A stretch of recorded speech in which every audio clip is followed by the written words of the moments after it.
Well, the BBC is facing a storm over its reporting of US President Donald Trump after a leaked internal review accused the public broadcaster of completely misleading viewers with a heavily edited video.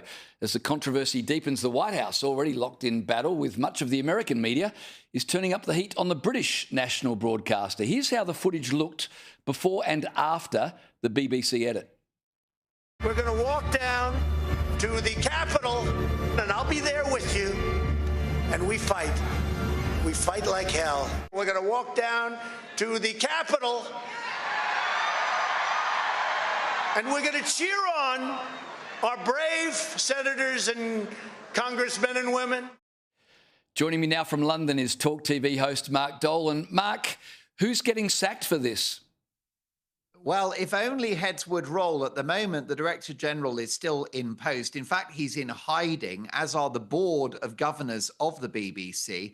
Your viewers will be astonished to hear, James, the British citizens pay in the region of $360 a year for the privilege of watching the BBC. If you own a TV set, you have to pay the license fee. You go to jail if you don't. And what we're doing is paying for political propaganda.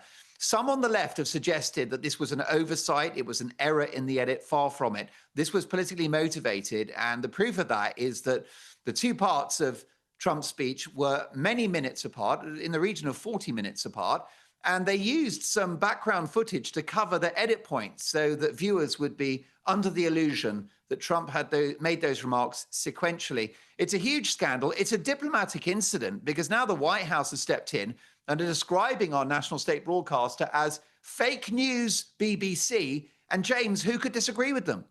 Well, you couldn't disagree at all. I mean, it's worse than fake news. It's absolute propaganda and lies. And it's not just in relation to Trump. This leaked dossier talks about the fact that the BBC have actively favoured Hamas propaganda over Israel.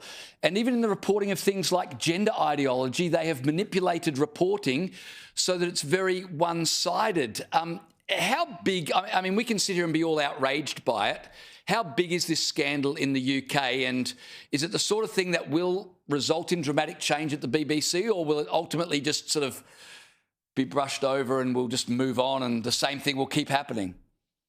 No, I think, James, that the BBC is dying a slow death. First of all, the aforementioned license fee, which is a colossal amount of money, is no longer justified. It's the network, the BBC Radio TV, is institutionally left-wing. It is absolutely in the grip of woke ideology, and the public have had enough of it. They don't want to pay to be lectured, and they don't want to pay for, as you've rightly described, material and footage, which is propaganda, which is a pack of lies. So first of all, the funding model for the BBC is in peril.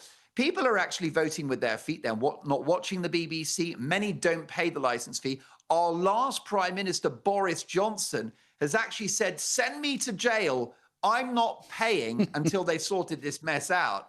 And as you said, it's not an isolated situation.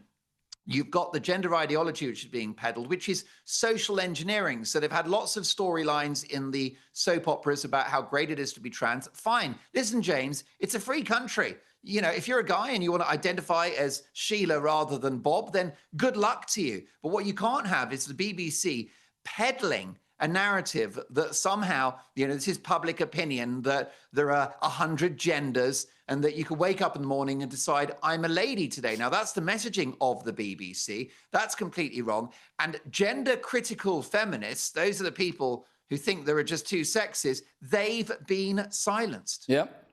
Hey, just quickly before I let you go, I want to ask you about MPs in Parliament being set to debate the behaviour of Andrew Mountbatten Windsor, formerly Prince Andrew. This is a brand new thing in the UK where parliamentarians are able to criticise a member of the royal family. How's this going to go down? It's going to go down, well, very well. It's going to be like, bring the popcorn, James, because finally, this privileged aristocrat who's been dining out on the largesse of being Prince Andrew for his whole life.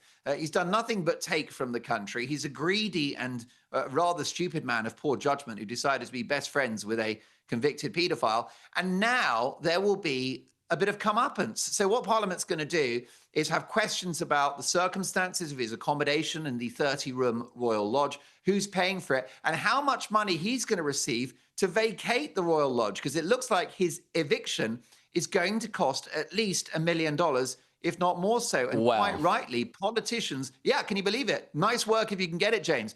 Politicians want answers. Yeah, well, like you said, bring on the popcorn. It's going to be interesting, that's for sure.